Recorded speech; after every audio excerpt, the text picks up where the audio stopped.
Dear friends, ప్రస్తుతం మనం AP TET మరియు డిఎస్సి ముంగిట్లో ఉన్నాం. ఏపీ టెట్ 2026 సంవత్సరానికి సంబంధించి ఆగస్టు 4వ తేదీ నుంచి ఎగ్జామ్స్ జరగనున్నాయి. చాలా దగ్గరికి వచ్చేసాం. అలాగే ఏపీ టెట్ తర్వాత ఏపీ డిఎస్సి ప్రాసెస్ అనేది నడుస్తుంది. ఇదంతా కూడా చాలా స్పీడ్‌గా జరిగిపోతుంది. రెండవ విడత జాబ్ క్యాలెండర్ ఆంధ్రప్రదేశ్ రాష్ట్రంలో ఆగస్టు 15 తేదీన రానుంది. కాబట్టి దీంతో పాటు గ్రూప్ 2, గ్రూప్ 1 నోటిఫికేషన్ కూడా వచ్చేస్తున్నాయి.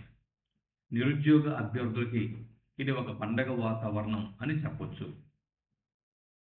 పోస్టులు తక్కువున్నాయా, ఎక్కువున్నాయా అనేది పక్కన పెడితే మన ప్రిపరేషన్ సరిగ్గా ముందుకు వెళ్తుందా అన్నది మనకి మనం అనాలిసిస్ చేసుకొని పోస్ట్ గురించి తర్వాత మనం మాట్లాడదాం. ఇకపోతే పోస్టులు ఎన్నున్నా కూడా మనకి జాబ్ అనేది కావాలి. కాబట్టి పోస్ట్ గురించి ఆలోచించవద్దు. జాబ్ రావడానికి మార్గదర్శకాలు ఆలోచిద్దాం. ఇకపోతే 2000 అంటే శిశు వికాసం మరియు అధ్యాపన శాస్త్రం చైల్డ్ డెవలప్మెంట్ అండ్ పెడగోగి నుంచి 2000 బిట్లను మీకు నేను ప్రొవైడ్ చేస్తున్నాను. ఇవి ఏపీ టెట్‌కి అదే ఏపీలో పేపర్ 1, పేపర్ 2 రాస్తున్నటువంటి టెట్ అభ్యర్థులకి, అలాగే తెలంగాణలో కూడా పేపర్ 1, పేపర్ 2 రాస్తున్నటువంటి టెట్ అభ్యర్థులకి ఈ వీడియోలు ఉపయోగకరంగా ఉంటాయి. ఇకపోతే ఏపీ తెలుగు కంటెంట్ కూడా మీకు నేను ఇస్తున్నాను. వీటితో పాటు డిఎస్సి, గ్రూప్ 2, గ్రూప్ 1 ఇటువంటి పోటీ పరీక్షల్ని దృష్టిలో పెట్టుకొని కరెంట్ అఫైర్స్ వీడియోలు కూడా మీకు నేను ప్రస్తుతం ఇస్తున్నాను. సో, మన వీడియోలనేవి వస్తే ఉదయం 8:30, 9 గంటల వరకు వస్తాయి. లేదా రాత్రి 10 గంటల వరకు వస్తాయి. ఈ టైమింగ్స్‌లో రాత్రి 8:30 నుంచి 10 గంటల మధ్య వస్తాయి. లేదా మార్నింగ్ 4:30 వేకువజామున 4:30 నుంచి 8:30 మధ్య వస్తా ఉంటాయి. కాబట్టి వీటిని రెగ్యులర్‌గా ఫాలో అవుతున్న అభ్యర్థులకి ఇది అర్థమవుతుంది. సరే, ఇప్పుడు మనం ప్రస్తుతం శిశు వికాసం మరియు అధ్యాపన శాస్త్రం అన్న అంశంలో ఈ వీడియోలో మనం ప్రజ్ఞా పరీక్షలు మరియు అభిరుచులు, సహజ సామర్థ్యాలు, వైఖరులు మొదలైనటువంటి అంశాల గురించి ఈ వీడియోలో మాట్లాడుకొని ఇదే వీడియోలో మీకు ప్రాక్టీస్ బిట్స్ కూడా ఇస్తున్నాను. ఇదివరకే 3 ప్రీవియస్ ఇయర్ ప్రశ్నాపత్రాల్ని 3 ప్రీవియస్ ఇయర్ క్వెషన్ పేపర్స్ నుంచి మీకు 90 ప్రశ్నలు ప్రాక్టీస్ కోసం ఇచ్చాను. దానికి కంటిన్యూషన్‌గా ఈ వీడియోలో వైయక్తిక భేదాలు మరియు ప్రజ్ఞ అన్న అంశం నుంచి మరికొన్ని బిట్స్‌ని ప్రాక్టీస్ కోసం ఇస్తాను. దాదాపుగా 45 బిట్ల వరకు మీకు ప్రాక్టీస్ కోసం ఇస్తున్నాను. కాబట్టి వీడియో చివరి వరకు కూడా చూడండి. వీడియోకి మొదట ఒక లైక్ ఇవ్వండి. దయచేసి లైక్ ఇచ్చి వీడియోని చివరి వరకు చూడండి. సరే, ఇప్పుడు కంటెంట్‌లోకి మనం వెళ్ళిపోదాం. మనం స్క్రీన్ మీద చూస్తున్న కంటెంట్. మనం స్క్రీన్ మీద కంటెంట్ చూస్తున్నాం. వైయక్తిక భేదాలు మరియు ప్రజ్ఞ. ఇవన్నీ కూడా మనం ఇంతకు ముందు వీడియోలో పూర్తి చేసుకోవడం జరిగింది. ఇవన్నీ కూడా ఇంతకు ముందే మీకు నేను ఎక్స్‌ప్లెయిన్ చేయడం జరిగింది. చూడని వారు ఉంటే ఈ వీడియో చివరిలో ఎండ్ కార్డ్ ఇస్తున్నాను, చూడండి. లేకపోతే మన ఛానెల్‌లో ప్లేలిస్ట్‌లో CDP child development and pedagogy 2000 bits project అని ఉంటుంది. అక్కడికి వెళ్ళి చూడండి. ఇవన్నీ కూడా నిన్న మనం మాట్లాడుకోవడం జరిగింది. ఇవన్నీ కూడా నిన్న మనం డిస్కస్ చేసాం ఇంతకు ముందు వీడియోలో. మళ్ళీ ఒకసారి చూడండి. మూడుల యొక్క ప్రజ్ఞాలబ్ధి 0 నుంచి 20 మధ్య ఉంటుంది. 0-20 మధ్య ఐక్యూ ఉంటే వాళ్ళ మూడులు, 20 నుంచి 50 ఉంటే వారు బుద్ధిహీనులు. వారి యొక్క ప్రజ్ఞాలబ్ధి 50 నుంచి 70 మధ్య ఉంటే అల్పబుద్ధులు. ప్రజ్ఞాలబ్ధి 70 నుంచి 90 మధ్య ఉంటే తెలివి తక్కువ వారు. 90 నుంచి 110 ఉంటే సగటు ప్రజ్ఞావంతులు. ఐక్యూ అనేది 110 నుంచి 130 మధ్య ఉంటే వారు ఉన్నత ప్రజ్ఞావంతులు. ఐక్యూ అనేది 130 నుంచి 150 మధ్య ఉంటే అత్యున్నత ప్రజ్ఞావంతులు. అలాగే ప్రజ్ఞాలబ్ధి 150 కంటే ఎక్కువ ఉంటే 150 లేదా ఆ పైన ఉంటే వారిని ప్రతిభావంతులు అని చెప్పి పేర్కొంటాం.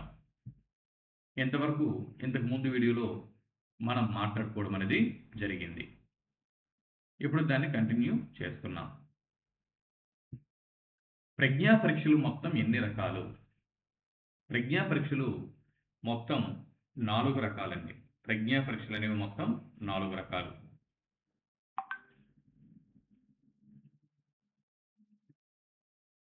ప్రజ్ఞా పరీక్షలు మొత్తం 4 రకాలు.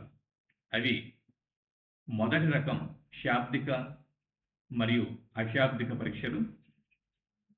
రెండవ రకం వైయక్తిక మరియు సామూహిక పరీక్షలు.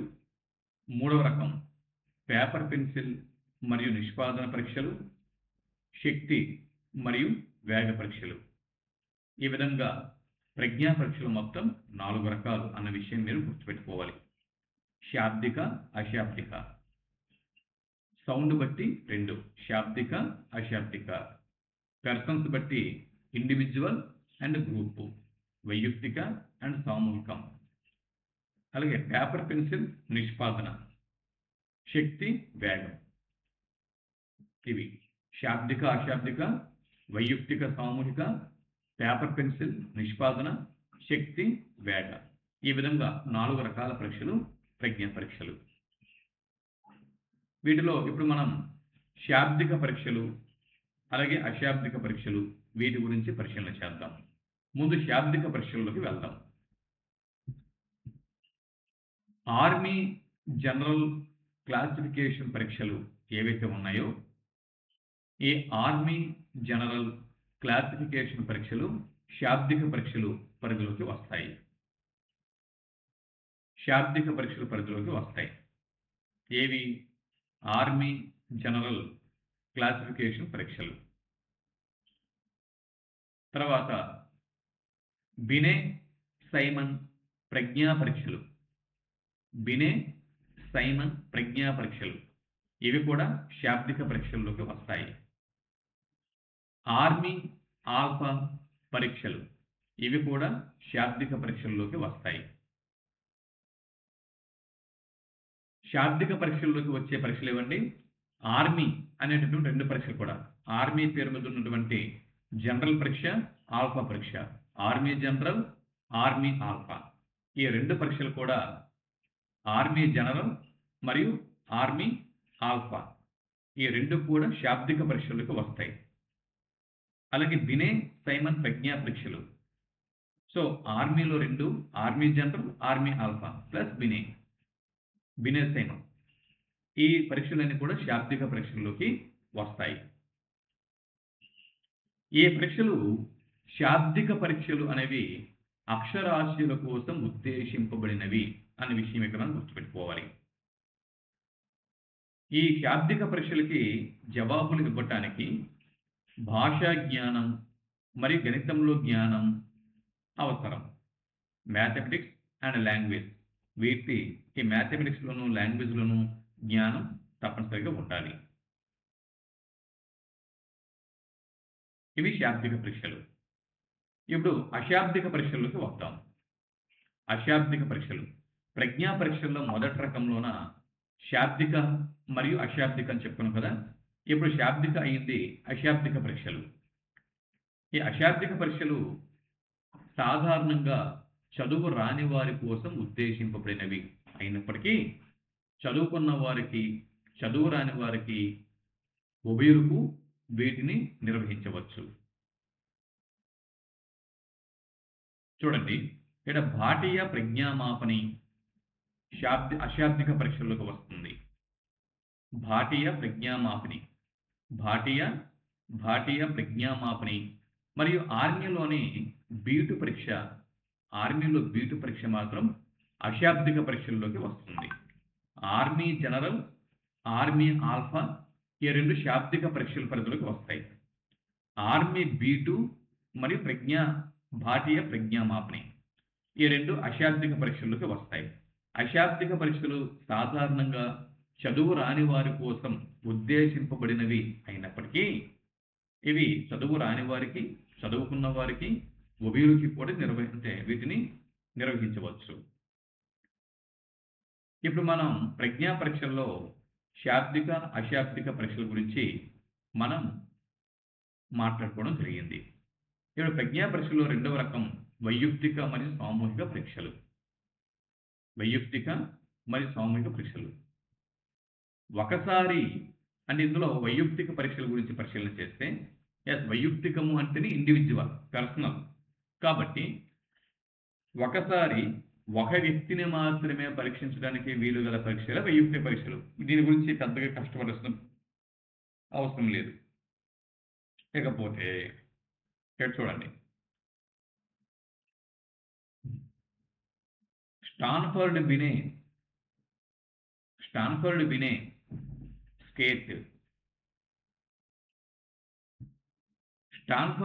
స్టేట్ మరియు భాటీయ ప్రజ్ఞామాపిని ఇవి వైయక్తిక పరీక్షలు.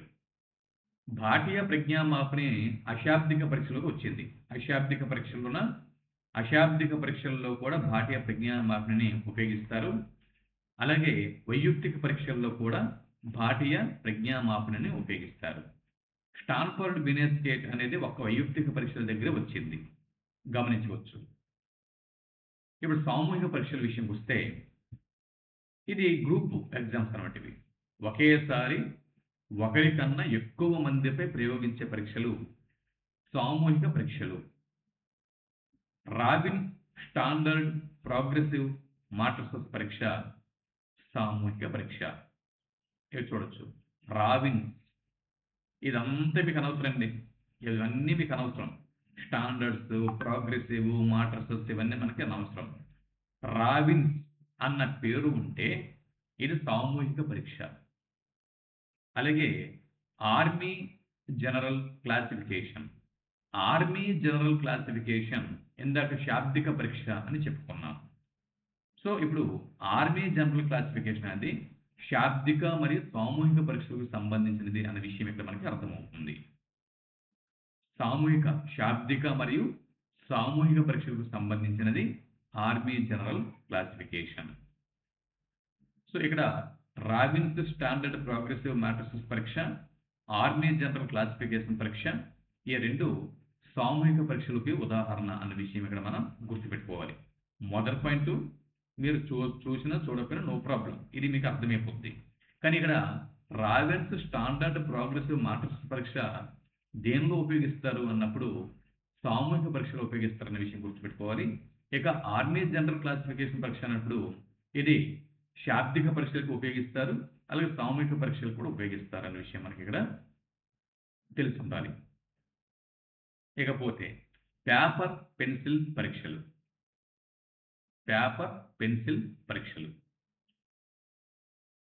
పరీక్షలలోని ప్రశ్నలకు జవాబులు పేపర్పై పెన్నుతోనూ లేకపోతే పెన్సిల్తోనూ రాసి ఇచ్చే పరీక్షలు.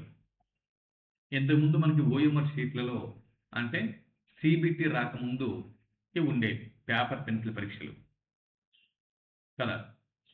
సో బుక్లెట్లు ఇచ్చేవారు, ఆ బుక్లెట్లో బొబ్బులు చేయడము లేకపోతే టిక్లు అంటే జవాబు టిక్ పెట్టడము అటువంటివి చేసేవాళ్ళం.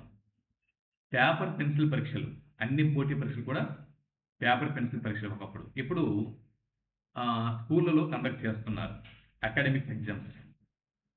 అంటే SA1, SA2 స్లిప్ టెస్టులు ఇవన్నీ కూడా పేపర్ పెన్సిల్ పరీక్షల పరిధిలోకి వస్తాయి. డ్రా ఏ మ్యాన్ టెస్ట్ అలాగే ఆర్మీ ఆల్ఫా పరీక్ష ఈ రెండు కూడా పేపర్ పెన్సిల్ పరీక్షలకు ఉదాహరణ. ఆర్మీ ఆల్ఫా పరీక్ష అనేది శాబ్దిక పరీక్షలో వచ్చింది, మళ్ళీ పేపర్ పెన్సిల్ పరీక్షలో వచ్చింది. కాబట్టి ఆర్మీ ఆల్ఫా పరీక్ష అనేది పేపర్ పెన్సిల్ పరీక్ష మరియు శాబ్దిక పరీక్ష అన్న విషయం మనం గుర్తుపెట్టుకోవాలి. డ్రా ఏ మ్యాన్ టెస్ట్ అనేది డ్రా. దేంతో మనం డ్రాయింగ్ చేస్తాం? Simple logic. డ్రాయింగ్ మొదలుగా మనం దేంతో వేస్తాం? పెన్సిల్తో వేస్తాం. డ్రాయింగ్ అనేది ముందు పెన్సిల్తో వేస్తాం. అది పర్ఫెక్ట్గా వచ్చిన తర్వాత దాన్ని పెయింట్ చేస్తాం, స్కెచ్ అవి వేస్తాం. కానీ పెన్సిల్ డ్రా, పెన్సిల్తో మనం డ్రా చేస్తాం. డ్రాయింగ్ అనేది పెన్సిల్తో చేస్తాం. సో డ్రా టెస్ట్ అనేది pencil test, paper pencil test. Draw ఏ మ్యాన్ టెస్ట్ అనేది పేపర్ పెన్సిల్ టెస్ట్ అనే విషయం మనం గుర్తుపెట్టుకోవాలి. ఇకపోతే నిష్పాదన పరీక్షలు. నిష్పాదన పరీక్షలు పరీక్షలలోని ప్రశ్నలకు నైపుణ్యాలు లేదా కౌశల్యాలు ప్రదర్శించడం నిష్పాదన పరీక్షలు. భాటియ ప్రజ్ఞామాపని, భాటియ ప్రజ్ఞామాపని ఇది నిష్పాదన పరీక్షల్లో ఉపయోగిస్తారు. మరి భాటియ ప్రజ్ఞామాపని ఇంతకుముందు ఎక్కడ ఉపయోగించారు? అశాబ్దిక పరీక్షలు ఉపయోగించారు కదా. భాటియ వైయుక్తిక పరీక్షలు మరియు అశాబ్దిక పరీక్షలు. చూడండి, భాటియ ప్రజ్ఞామాపని అశాబ్దిక పరీక్షల్లో ఉపయోగించారు, వైయుక్తిక పరీక్షల్లో ఉపయోగించారు, అలాగే నిష్పాదన పరీక్షల్లో ఉపయోగించారు. వైయుక్తిక, అశాబ్దిక, నిష్పాదన పరీక్షల్లో భాటియ ప్రజ్ఞామాపనిని ఉపయోగిస్తున్నారు. ఇక శక్తి పరీక్షలు కావలసిన సమయం తీసుకొని ప్రతిస్పందనలు ఇచ్చే పరీక్షలు శక్తి పరీక్షలు. ఆర్పిఎం, పింటర్ పాటర్న్ పరీక్ష మీకు ఏపీ టెస్ట్లో కానీ, తెలంగాణ టెస్ట్లో కానీ, పేపర్ 1లో కానీ, పేపర్ 2లో కానీ బిట్ రావచ్చు. ఆర్పిఎం మరియు పింటర్ పాటర్న్ పరీక్ష ఇవి ఎటువంటి పరీక్షలు? వేటిని కొలుస్తాయి, వేటిని పరీక్షిస్తాయి అంటే శక్తి పరీక్షలు అని మన జవాబు గుర్తించాల్సి ఉంటుంది. ఇకపోతే వేగ పరీక్షలు నిర్దిష్ట సమయంలో త్వరగా పరీక్ష అంశాలను పూర్తి చేయవలసిన పరీక్షలు వేగ పరీక్షలు. అకాడమిక్ పరీక్షలు, గ్రూప్ 1, గ్రూప్ 2 పోటీ పరీక్షలు ఇవన్నీ కూడా వేగ పరీక్షలే. నిర్దిష్ట సమయంలో త్వరగా పరీక్ష అంశాలని పూర్తి చేయాల్సి ఉంటుంది. ఉదాహరణ ఆర్మీ ఆల్ఫా పరీక్ష, ఆర్మీ బీటు పరీక్ష. ఆర్మీ బీటు పరీక్ష ఆల్ఫా మరియు బీటు ఈ రెండు కూడా వేగ పరీక్షలు. ఈ రెండు కూడా వేగ పరీక్షలు. ఆర్మీ బీటు పరీక్ష అశాబ్దిక పరీక్షల్లో వచ్చింది కదా, మళ్ళీ వేగ పరీక్షలు కూడా వచ్చింది. ఆర్మీ ఆల్ఫా పరీక్ష ఎక్కడికి వచ్చింది? ఆర్మీ ఆల్ఫా పరీక్ష వేగ పరీక్షలో వచ్చింది, తర్వాత పేపర్ పెన్సిల్ పరీక్షలో వచ్చింది, తర్వాత ఇక్కడ శాబ్దిక పరీక్షలు కూడా వచ్చింది ఆర్మీ ఆల్ఫా పరీక్ష. ఇకపోతే సృజనాత్మకత అంటే ఏమిటండి? బిట్టు మనకు రావచ్చు. విభిన్న ఆలోచననే సృజనాత్మకత అని పేర్కొన్నవారు క్రింది వారులు ఎవరు? విభిన్న ఆలోచన, విభిన్నమైనటువంటి ఆలోచన, దీనినే సృజనాత్మకత క్రియేటివిటీ అంటారు అని పేర్కొన్నవారు గిల్ఫర్డ్. బిట్టు మనకు రావచ్చు. విభిన్న ఆలోచననే సృజనాత్మకత అంటారు అని పేర్కొన్నవారు ఎవరు? గిల్ఫర్డ్. ఇకపోతే మరి సృజనాత్మకత దీని యొక్క స్వభావం బిట్ అనేది రావచ్చు. క్రింది వాటిలో సృజనాత్మకత లక్షణం కానిది ఏది అని బిట్ అనేది రావచ్చు. కాబట్టి సృజనాత్మకత లక్షణము లేదా స్వభావం చూస్తే ఇది సార్వత్రికమైనది. సృజనాత్మకత అనేది సార్వత్రికమైనది. అలాగే స్వతసిద్ధమైనది. స్వతసిద్ధంగా ఎవరిలో ఉన్న సృజనాత్మకత వారిలో ఉంటుంది. అలాగే సంపాదితమైనది. సృజనాత్మకత ఇంకా ఇంకా ఇంకా మనం సంపాదించుకోవడానికి అవకాశం ఉంటుంది. నవ్యత ఉంటుంది. సృజనాత్మకతలో నవ్యత అనేది దీని యొక్క మరొక ప్రధాన స్వభావం. విభిన్నంగా ఆలోచించే స్వభావమే సృజనాత్మకత. గిల్ఫర్డ్ చెప్పారు కాబట్టి ఇది ఒక లక్షణం. ప్రక్రియ మరియు ఉత్పత్తి ఇవన్నీ కూడా సృజనాత్మకత యొక్క స్వభావాలు. మరి సృజనాత్మకతని ఎలా మాపనం చేస్తారు? సృజనాత్మకతని మాపనం చేయడానికి ఎలా చేస్తారు?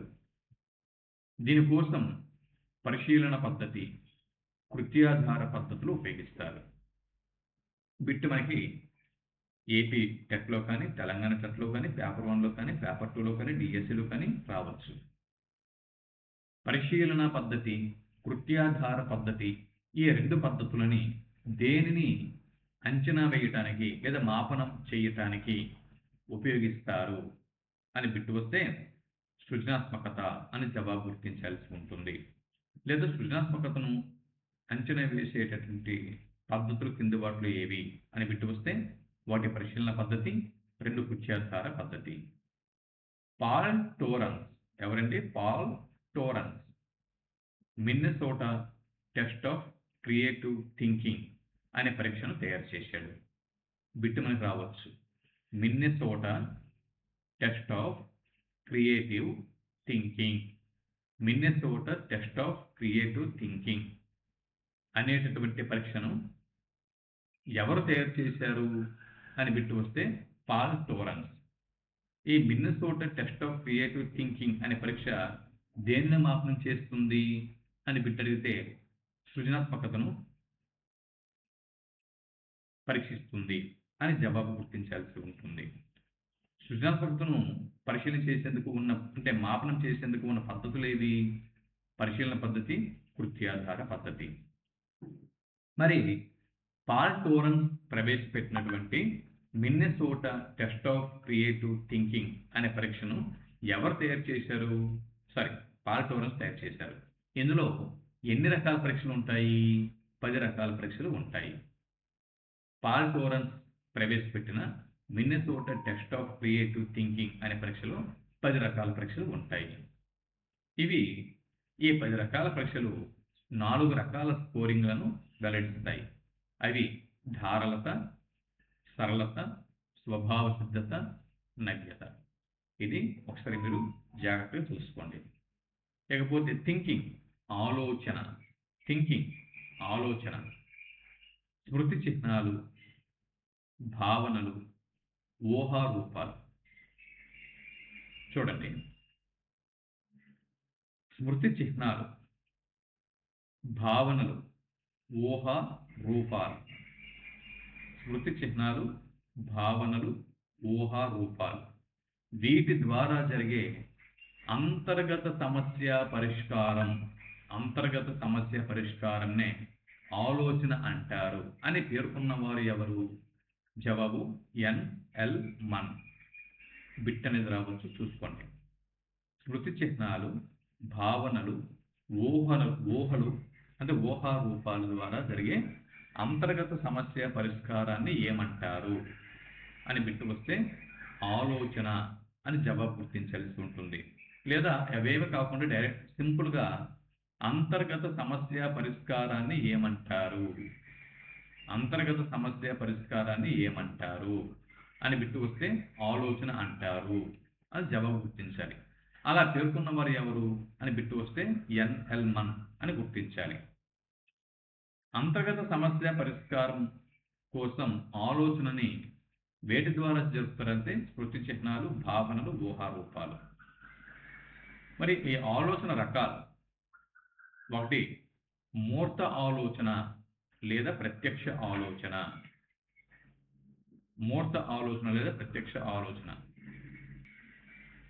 మాస్టరు, ఒక విషయాన్ని జ్ఞానేంద్రియాల ద్వారా గ్రహిస్తూ ప్రత్యక్షముగా దాని గురించి ఆలోచించడాన్ని ఏమంటారు? ఇది ఏ రకమైన ఆలోచన అని బిట్టు వస్తే మూర్త ఆలోచన లేదా ప్రత్యక్ష ఆలోచన అని జవాబు గుర్తించాల్సి ఉంటుంది.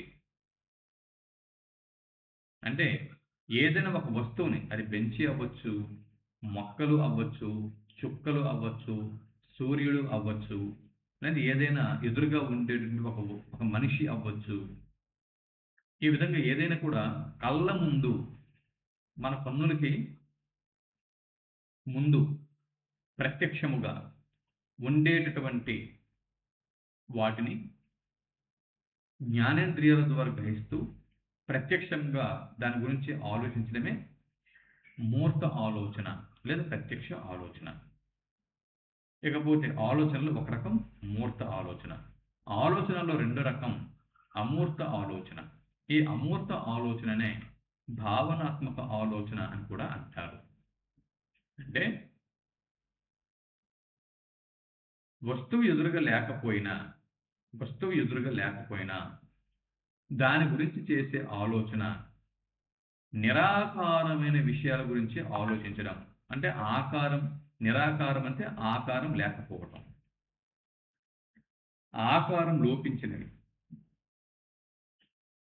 చూసేందుకు ఒక ఆకారము దొరకనివి. కాబట్టి వస్తువు ఎదురుగా లేకపోయినా దాని గురించి ఆలోచించడం, నిరాకారమైన విషయాల గురించి ఆలోచించడం, దీన్నే అమూర్త ఆలోచన అని, భావనాత్మక ఆలోచన అని పేర్కొంటారు. శాస్త్రవేత్తలు, మేధావులు, కవులు, రచయితలు వీరిలో ఈ అమూర్త ఆలోచన అనేది ఉంటుంది అని ఇంతకు ముందే మనం చెప్పుకోవడం జరిగింది. ఇప్పుడు సమైక్య ఆలోచన అందుబాటులో ఉన్న మరొక రకం ఏంటండి? ఆలోచనల్లో ఒకటి మూర్త ఆలోచన, 2 అమూర్త ఆలోచన, మూడో రకం సమైక్య ఆలోచన. అందుబాటులో ఉన్నటువంటి సమాచారాన్ని అందుబాటులో ఉన్న సమాచారాన్ని ఉపయోగించుకొని లక్ష్యం వైపుగా ఉన్నది ఉన్నట్లుగా ఖచ్చితంగా చేరడానికి చేయు ఆలోచన సమైక్య ఆలోచన. బిట్టుమని కావచ్చు. అందుబాటులో ఉన్న సమాచారాన్ని ఉపయోగించుకొని లక్ష్యం వైపుగా ఉన్నది ఉన్నట్లుగా ఖచ్చితంగా చేరటానికి చేయు ఆలోచన కింది వాటిలో ఏది అంటే సమైక్య ఆలోచన. ఈ ఆలోచనలో సృజనాత్మకతకు అవకాశం ఉండదు. సృజనాత్మకతకు అవకాశం లేని ఆలోచన ఏది అంటే సమైక్య ఆలోచన. ప్రజ్ఞా పరీక్షలలో సమైక్య ఆలోచన శక్తి గలవారు చూడండి ఎక్కువ స్కోర్ను సాధిస్తారు. 3x2 ఎంత అంటే 6 అని చెప్పడము ఇది సమైక్య ఆలోచన. బిట్టు మీకు ఎగ్జామ్లో అవ్వచ్చు. 3x6 3x2 6 అని చెబితే ఇది ఏ రకమైన ఆలోచన అని బిట్టు వస్తే సమైక్య ఆలోచన అని జవాబు గుర్తించాలి. మూర్త ఆలోచన, అమూర్త ఆలోచన, సమైక్య ఆలోచన. ఇప్పుడు విభిన్న ఆలోచన గురించి చూద్దాం. విభిన్న ఆలోచన ఇది మూర్త, అమూర్త, సమైక్య, విభిన్న. ఇది 4వ రకం ఆలోచన. దీన్నే బహుముఖ ఆలోచన అని చెప్పి అంటారు. విభిన్న ఆలోచన, బహుముఖ ఆలోచన అంటే ఒక విషయాన్ని అన్ని కోణాల నుంచి ఆలోచించడం, వివిధ కోణాల నుంచి ఆలోచించడం. దీన్ని విభిన్న ఆలోచన అని, బహుముఖ ఆలోచన అని పేర్కొంటారు. ఇకపోతే చూడండి ఇక్కడ 3x6 అని చెప్పిన విద్యార్థి తనలో సమైక్య ఆలోచన ఉంటే, విభిన్న ఆలోచన కలిగినటువంటి విద్యార్థి లేదా బహుముఖ ఆలోచన కలిగినటువంటి విద్యార్థి 3×2 6 అని చెప్పగలడు. దాంతోపాటు 2+2+2 = 6 అని చెప్పగలడు. 3+3 కూడా 6 అని చెప్పగలడు. 8 - 2 = 6 అని కూడా చెప్పగలడు. ఈ విధంగా ఇన్ని విధాల ద్వారా 1, 2, 3, 4 4 విధాల ద్వారా అవసరమైతే ఎన్ని విధాలుగా అవసరమైతే అన్ని విధాలుగా 6 రాబట్టగలడు. అతడు విభిన్న ఆలోచన కలిగినటువంటి విద్యార్థి. అది 3x2 = 6 అని చెబితే అది సమైక్య ఆలోచన. అలా కాకుండా 3x2 6 అయినప్పుడు 2+2+2 కూడా 6 అవుతుంది, 3+3 కూడా 6 అవుతుంది, 8 - 2 కూడా 6 అవుతుంది, 10 - 4 కూడా 6 అవుతుంది. అలాగే 3+3 కూడా అది 3+3 అయింది, 4+2 కూడా 6 అవుతుంది. ఇలా విభిన్నంగా చెప్పడం అన్నమాట. ఇది బహుముఖ ఆలోచన, విభిన్న ఆలోచన. దాని తర్వాత మరో రకం ఊహా ఆలోచన. స్మృతి వనంలో ఉన్న స్మృతి చిహ్నాల ప్రతిరూపాల ద్వారా ఊహిస్తూ చేసే ఆలోచనలు ఊహా ఆలోచనలు. అంటే స్మృతులు ద్వారా ఆలోచించడమే, స్మృతి వనంలో ఉన్నటువంటి స్మృతుల ద్వారా ఆలోచించడమే ఊహా ఆలోచన. ఉదాహరణకి 2030 సంవత్సరం నాటికి భారతదేశ పర్యావరణ స్థితిగతుల గురించి ముందుగా ఆలోచించడం ఇది ఊహా ఆలోచన కిందకి వస్తుంది. దాని తర్వాత మరో రకం ఆలోచన సంసర్గ ఆలోచన. రెండు విషయాలు కలిసి ఉన్నప్పుడు ఒకదాని గురించి ఆలోచిస్తున్నప్పుడు రెండవ ఆలోచన కూడా గుర్తుకు వచ్చే ఆలోచన సంసర్గ ఆలోచన. మళ్ళీ రెండు విషయాలు కలిసి ఉన్నప్పుడు ఒక అంశంని ఆలోచిస్తున్నప్పుడు రెండవ అంశం కూడా గుర్తుకు వస్తూ ఉంటే ఇది సంసర్గ ఆలోచన. ఉదాహరణ, నెహ్రూ గురించి మాట్లాడుతున్నప్పుడు నెహ్రూ అనగానే గులాబీ పువ్వు అని గుర్తుకు రావటం, ఆయన కోటు గుర్తుకు రావటం, ఆయన టోపీ గుర్తుకు రావటం, ఆయన భారతదేశపు మొట్టమొదటి ప్రధానమంత్రి అని గుర్తుకు రావటం, ఈ విధంగా నెహ్రూ అనగానే ఆయనకు సంబంధించినటువంటి విషయాలు అన్నీ కూడా గుర్తుకు రావటం సంసర్గ ఆలోచన అన్న విషయం ఇక్కడ మనం గుర్తుపెట్టుకోవాల్సి ఉంటుంది. ఇకపోతే నిర్దేశిత ఆలోచన. మనసులోని ఆలోచన విధానాన్ని ఉపయోగించి ఊహించిన రీతిలో ఫలితాలు పొందటం. మనసులో ఒక ఆలోచన వచ్చింది, నేను ఏరోనాటికల్ ఇంజనీరింగ్ చేసి ఏపీజే అబ్దుల్ కలాం లాగా మిసైల్ మ్యాన్ ఆఫ్ ఇండియా లాగా నేను కూడా ఒక పెద్ద సైంటిస్ట్ అవ్వాలి అని ఒక విద్యార్థి చిన్నతనంలో అనుకున్నాడు. అతను ఊహించిన రీతిలోనే తర్వాత కాలంలో కొంతకాలానికి ఫలితాలు పొందాడు. ఇది నిర్దేశిత ఆలోచన అని ఈ ఆలోచనని మనం పేర్కోవచ్చు. వీటిలో ఈ నిర్దేశిత ఆలోచనలో సృజనాత్మకత ఎక్కువగా ఉంటుంది. దాని తర్వాత మరో రకం అనిర్దేశిత ఆలోచన. మొత్తం ఎన్ని రకాల ఆలోచనలు? 1, 2, 3, 4, 5, 6, 7, 8 రకాల ఆలోచనలో తర్వాతది అనిర్దేశిత ఆలోచన. అనిర్దేశిత ఆలోచన లక్ష్య సాధన లేకుండా చేసే ఆలోచనలు. లక్ష్యం సాధించాలి అనేటటువంటి ఆలోచన లేకుండా, లక్ష్య సాధన లేకుండా చేసే ఆలోచనలు అనిర్దేశిత ఆలోచనలు. వీటిలో స్వైర కల్పనలు అంటే కళలు, పగటి కళలు ఎక్కువగా ఉంటాయి. నేను ఐఏఎస్ అయిపోతున్నాను, కలెక్టర్ అయిపోతున్నాను, లేకపోతే లాయర్ అయిపోతున్నాను, లేకపోతే డాక్టర్ అయిపోతున్నాను, లేకపోతే ఇంకోటి అయిపోతున్నాను అని లక్ష్యం లేకుండా, పర్టికులర్గా ఒక లక్ష్యం లేకుండా ఆలోచన చేస్తూ ఉంటే దాన్ని స్వైర కల్పనలు, పగటి కళలు అంటారు. దీన్ని లక్ష్య సాధన లేని ఆలోచన చెప్పి అంటారు. అది అనిర్దేశిత ఆలోచనకు ఉదాహరణ. తర్వాత డిఏటిపి. చూడండి, అభిరుచుల గురించి పరిశీలన చేస్తే ఒక పని లేదా కృత్యంపై ఇష్టపూర్వకంగా లీనమయ్యే స్థితి. అంటే ఇక్కడ గోపి అనేటటువంటి ఒక విద్యార్థి తాను ఇష్టంతోనే ఎక్కువగా మ్యాథమెటిక్స్ అనేది ప్రాక్టీస్ చేస్తూ ఉంటాడు. అంటే ఆ గోపి అన్న విద్యార్థికి మ్యాథమెటిక్స్ మీద అభిరుచి ఎక్కువ అని అర్థం. ఇష్టపూర్వకంగా ఒక పనిని లేదా కృత్యంని చేస్తూ దానిలో లీనమవుతూ ఉంటే దాన్ని అభిరుచి అని చెప్పి అంటాం. ఇకపోతే డిఏటిబిని విస్తరించండి అని బిట్టు వస్తే, DA mean differential aptitude, TB mean test battery. Differential aptitude test battery. DA mean differential aptitude, TB mean test battery. Differential aptitude test battery. డిఏటిబిని విస్తరించండి అని అడిగితే ఇది గుర్తిస్తారు. మరి దీనిని ఈ డిఏటిబిని ఎవరు రూపొందించారు? డిఏటిబిని రూపొందించిన వారు ఎవరు? జేకే బిన్నెట్ మరియు అతని సహచరులు. జేకే బిన్నెట్ మరియు అతని సహచరులు.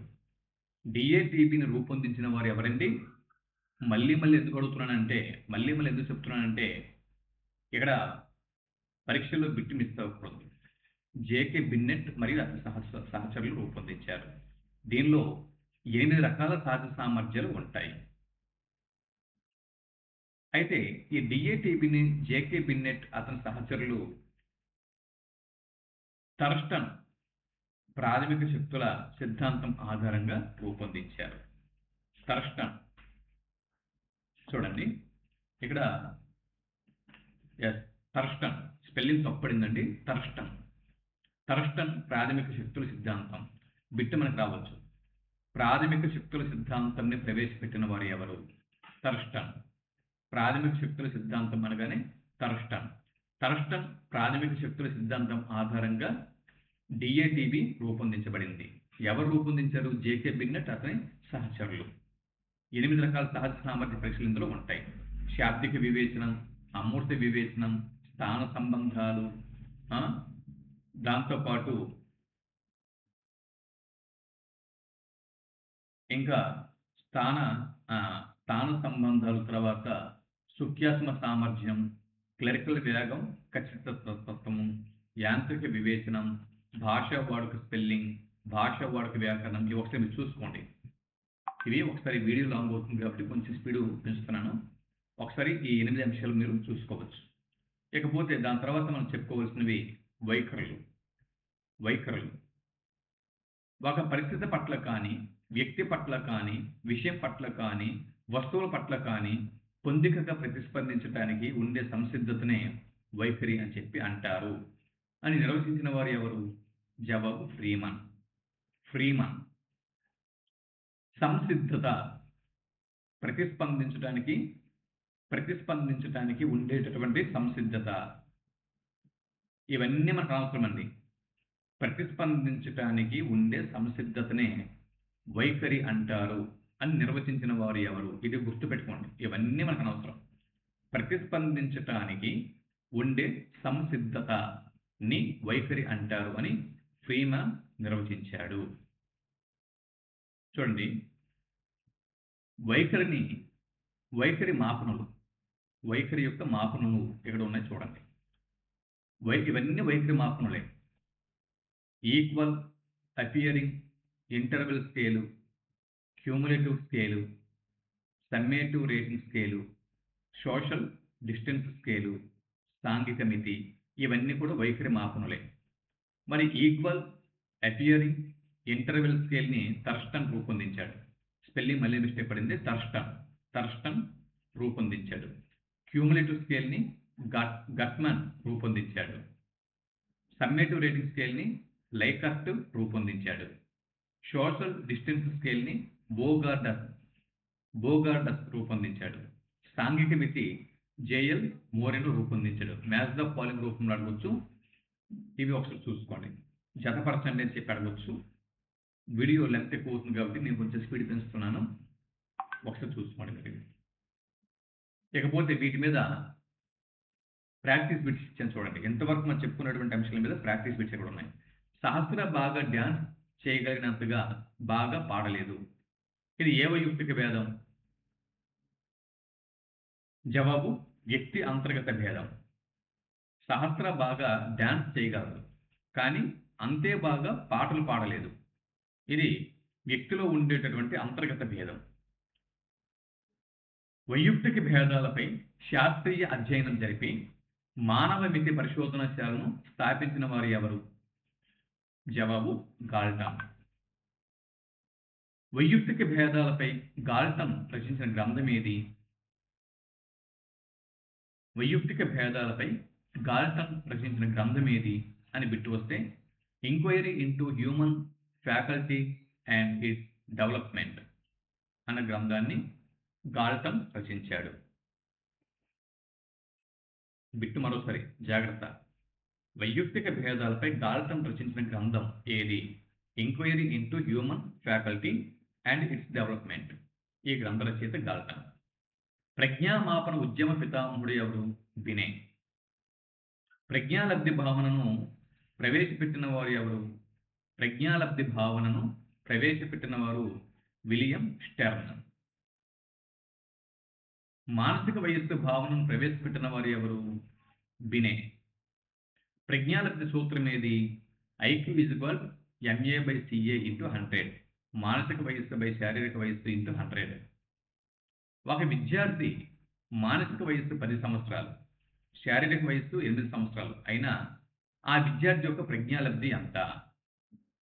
ఒక విద్యార్థి మానసిక వయస్సు 10 సంవత్సరాలు, శారీరక వయస్సు 8 సంవత్సరాలు అయిన ప్రజ్ఞాలబ్ధి ఎంత? 10/8 × 100 = 125. సరైనటువంటి జవాబు. దాని తర్వాత ప్రజ్ఞా పరీక్షల ద్వారా నిర్ణయించే వయస్సు ఏది? ప్రజ్ఞా పరీక్షల ద్వారా ఏ వయసును నిర్ణయిస్తారు? ఒక వ్యక్తి యొక్క మానసిక వయసుని నిర్ణయిస్తారు. మెకానిక్స్ టెక్నీషియన్స్లలో ఉండేటటువంటి ప్రజ్ఞ ఏది? జవాబు యాంత్రిక ప్రజ్ఞ. కవులు, రచయితలు, శాస్త్రవేత్తలలో అధికంగా ఉండే ప్రజ్ఞ అమూర్త ప్రజ్ఞ. బినే సైమన్ పరీక్ష అన్నది ఏ రకమైన పరీక్ష? వ్యక్తిగత మరియు శాబ్దిక పరీక్ష. వ్యక్తిగత మరియు శాబ్దిక పరీక్ష ఇంతకు ముందే మనం చెప్పుకున్నాం. బినే సైమన్ పరీక్ష అనేది వ్యక్తిగత మరియు శాబ్దిక పరీక్ష. 13వ బిట్టు రాబిన్ ప్రోగ్రెసివ్ మాట్రిసెస్ అనేది ఏ రకమైన పరీక్ష? సామూహిక మరియు అశాబ్దిక పరీక్ష. సామూహిక మరియు అశాబ్దిక పరీక్ష. Robin progressive matrices. ఇందాక మనం సామూహిక పరీక్షలు చెప్పుకున్నాం కానీ అశాబ్దిక పరీక్షలో దీనికి చెప్పుకోలేదు.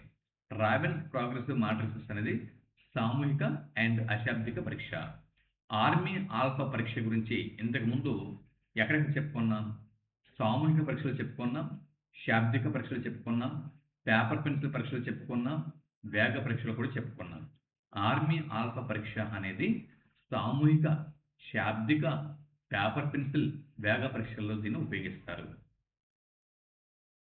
అమూర్తి చింతనానికి కావలసిన సామర్థ్యమే ప్రజ్ఞ. ప్రజ్ఞ మీద నిర్వచించండి. అమూర్తి చింతనం. అమూర్తి చింతనం అంటే ప్రజ్ఞా నిర్వచనంలో అమూర్తి చింతనం ఉంటే అది ఎవరి నిర్వచనం? ఇంతకుముందు మీకు చెప్పాను, స్పియర్మెన్. అది స్పియర్మెన్ యొక్క నిర్వచనం. అమూర్తి చింతనానికి కావలసిన సామర్థ్యమే ప్రజ్ఞ అని స్పియర్మెన్ నిర్వచించారు. ప్రజ్ఞా లక్షణం కానిది. ప్రజ్ఞా లక్షణం కానిది. ఇక్కడ ఉన్నాయి 4 ఆప్షన్లు ఉన్నాయి చూడండి. ప్రజ్ఞా లక్షణం కానిది. ప్రజ్ఞా లక్షణం కానిది. జవాబు ప్రజ్ఞని ఖచ్చితంగా కొలవగలము అనేది తప్పు.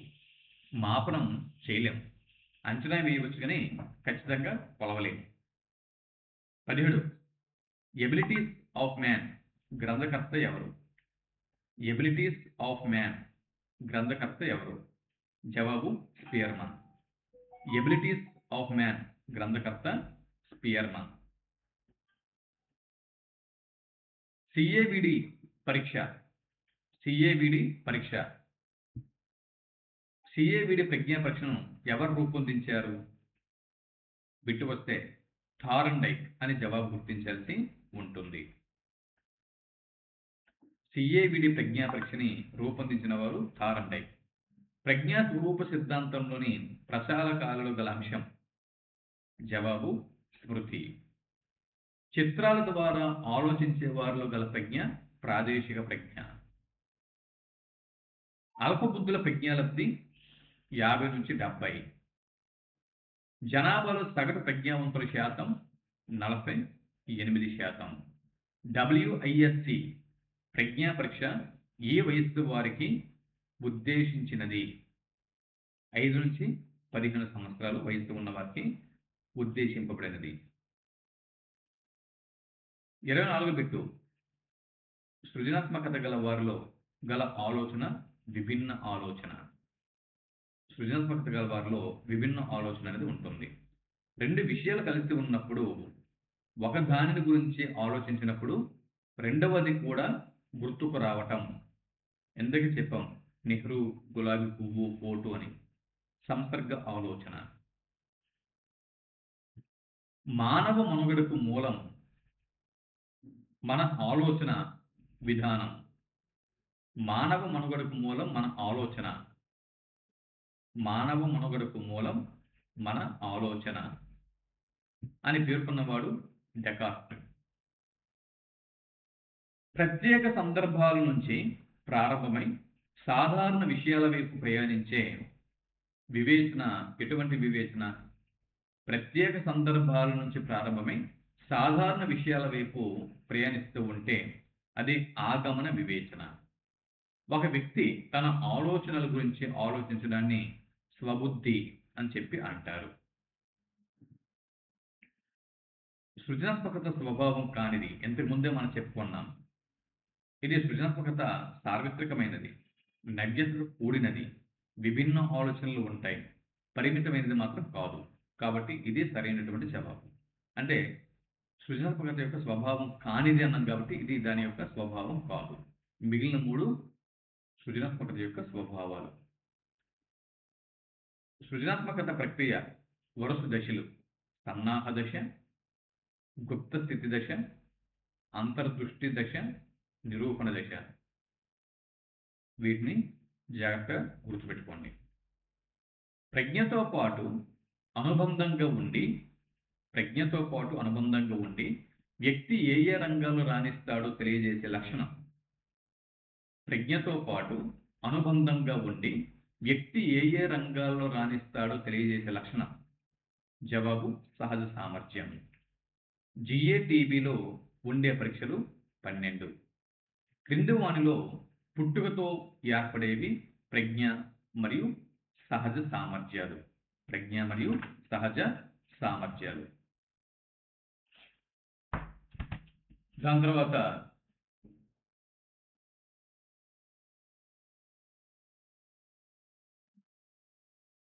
ఇక్కడ చూడండి, DATBలో ఉండే పరీక్షలు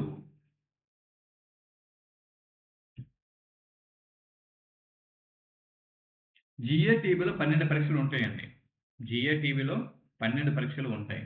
ఇంతకు ముందు మీకు నేను 8 రకాల సహజ సామర్థ్య ఓకే, అది DATB. 1 మినిట్. GATB అంటే జనరల్ యాటిట్యూడ్ టెస్ట్ బ్యాటరీ అండి. General attitude test battery. GATB మీ జనరల్ యాటిట్యూడ్ టెస్ట్ బ్యాటరీ. ఇంతకుముందు మనం DATB గురించి మాట్లాడాం. DATB అంటే differential aptitude test battery. GATB అంటే general aptitude test battery. So DATB differential aptitude test బ్యాటరీలో 8 పరీక్షలు ఉంటాయి. జనరల్ యాప్టిట్యూడ్ టెస్ట్ బ్యాటరీ GATBలో 12 పరీక్షలు ఉంటాయి. సరిపోయింది. ఇకపోతే క్రింద వాటిలో పుట్టుకతో ఏర్పడేవి ప్రజ్ఞ మరియు సహజ సామర్థ్యాలని పుట్టుకతో ఏర్పడతాయి. ఇకపోతే 34 బిట్టు. ఒక విషయం పట్ల వ్యక్తి అనుకూలంగా కానీ ప్రతికూలంగా కానీ ప్రతిస్పందించే తీరుని వైఖరి అని చెప్పి అంటాం. అంటే వైఖరి మీన్ ప్రతిస్పందన. అది అనుకూలం అవ్వచ్చు, ప్రతికూలం అవ్వచ్చు. వైఖరి అంటే ప్రతిస్పందన, అంతే, సింపుల్. ప్రతిస్పందన ఉంటే అది వైఖరి. ప్రాథమిక మానసిక సామర్థ్యాల పరీక్షను రూపొందించిన వారు థర్స్టన్. ప్రాథమిక మానసిక సామర్థ్యాల పరీక్షను ఎవరు రూపొందించారు అని బిట్టు వస్తే థర్స్టన్. వైఖరులు దీని నిర్మాణంలో తోడ్పడతాయి అని బిట్టు వస్తే మూర్తిమత్వ నిర్మాణంలో అని జవాబు గుర్తించాల్సి ఉంటుంది. ప్రాథమిక మానసిక సామర్థ్యంలో గణన చేసే సామర్థ్యాలు సంఖ్య 7. ప్రాథమిక మానసిక సామర్థ్యాలు థర్స్టన్ రూపొందించినటువంటి ప్రాథమిక మానసిక సామర్థ్యాల పరీక్షలో 7 సామర్థ్యాలని గణిస్తారు. ఒక అంశం పట్ల వ్యక్తి ఇష్టపూర్వకంగా లీనమయ్యే స్థితిని అభిరుచి అని చెప్పి అంటారు. భేదాత్మక సహజ సామర్థ్య నికషకు సంబంధించి పరీక్షల సముదాయంలో లేనిది ఏది? భేదాత్మక సహజ సామర్థ్య నికషకు సంబంధించినటువంటి పరీక్షలు ఏవైతే ఉన్నాయో ఆ పరీక్షల సముదాయంలో లేనిది అంగుళి నైపుణ్యాలు అనేది లేదు. మిగిలినటువంటి శాబ్దిక వివేచనము, సంఖ్యా సామర్థ్యము, అమూర్త వివేచనం ఇవన్నీ కూడా భేదాత్మక సహజ సామర్థ్య నికష సంబంధించిన పరీక్ష సముదాయంలో ఉన్నాయి. క్రింది వాటిలో శాబ్దిక సామూహిక ప్రజ్ఞా పరీక్ష క్రింది వాటిలో ఏది? శాబ్దిక సామూహిక ప్రజ్ఞా పరీక్ష క్రింది వాటిలో ఏది? జవాబు ఆర్మీ ఆల్ఫా పరీక్ష. 41వ బిట్ని ఇక్కడ మనం చూస్తున్నాం. 41వ బిట్ని చూస్తున్నాం. ఆర్మీ బీటా పరీక్షల గురించి లేదా ఆర్మీ B2 పరీక్ష గురించి ఈ క్రింది వాటిలో తప్పుగా రాయబడింది ఏది? జవాబు శాబ్దిక ప్రజ్ఞా పరీక్ష అనేది తప్పు. సో ఆర్మీ B2 పరీక్ష సామూహిక ప్రజ్ఞా పరీక్ష, వేగ పరీక్ష, పేపర్ పెన్సిల్ పరీక్ష ఇంతకుముందే మనం చూసాం. క్రింది వాటిలో వెస్లర్ శాబ్దిక పరీక్షలలో లేనిది వస్తు సమైక్య అనేది లేదు. ఇది లేదు. అవబోధం, సమాచార పరీక్ష, అంకగణిత వివేచనం ఇవన్నీ కూడా వెస్లర్ శాబ్దిక పరీక్షల్లో ఉన్నాయి. వస్తు సమైక్య అనేది లేదు. ఒకసారి చూసుకోండి. డ్రా ఏ మ్యాన్ టెస్ట్ అనేది ప్రజ్ఞా పరీక్ష. సాంఘిక మితి సాధనం రూపొందించిన వారు మోరెనో. బిట్ రావచ్చు. సాంఘిక మితి సాధనం ఎవరు రూపొందించారు అని బిట్ వస్తే మోరెనో అని జవాబు గుర్తించాలి. సో 44 బిట్లను ఈ వీడియోలో మనం చూసాం. ఇక్కడతో ఇంతకుముందు 90 బిట్లు, ఇవి 44 బిట్లు, మొత్తం 134 బిట్లు ఇప్పుడు మనం పూర్తి చేసుకున్నాం. 2000 బిట్లలో 134 బిట్లు పూర్తి చేసుకున్నాం. చూస్తూ ఉండండి. మరిన్ని బిట్స్తో మీ ముందుకి మరో వీడియోలో వస్తాను. అంతవరకు సెలవు. నమస్తే. వీడియోకి ఒక లైక్ అనేది ఇవ్వడం మర్చిపోవద్దు. మన ఛానల్ని రెగ్యులర్గా ఫాలో అవుతూ ఉండండి. గత 8 నెలలుగా మన వీడియోలు అనేవి ఆపేయడం, ఛానల్కి ఫాలోయింగ్ పూర్తిగా తగ్గింది. మళ్ళీ రెగ్యులర్గా వీడియోస్ అనేవి చేస్తున్నాను, కంటెంట్. కాబట్టి మరి ఈ వీడియోలో చైల్డ్ డెవలప్మెంట్ పెడగోగి వచ్చింది. నెక్స్ట్ మీకు ఇండియన్ కాన్స్టిట్యూషన్ మీద, అలాగే తెలుగు కంటెంట్ మీద, ప్లస్ కరెంట్ అఫైర్స్ మీద కూడా అంటే వీడియోస్ అనేవి రూపొందించి ఇవ్వాల్సి ఉంది. ఈరోజు రాత్రికి తెలుగు కంటెంట్ మీద వీడియో చేసి ఇస్తాను. సరే, రాత్రి 10 గంటలకల్లా తెలుగు కంటెంట్ నుంచి ఒక వీడియో వస్తుంది. ఇంతవరకు ఉంచుదాం. తర్వాత మరో వీడియోలో మరో అంశంని చూద్దాం. నమస్తే.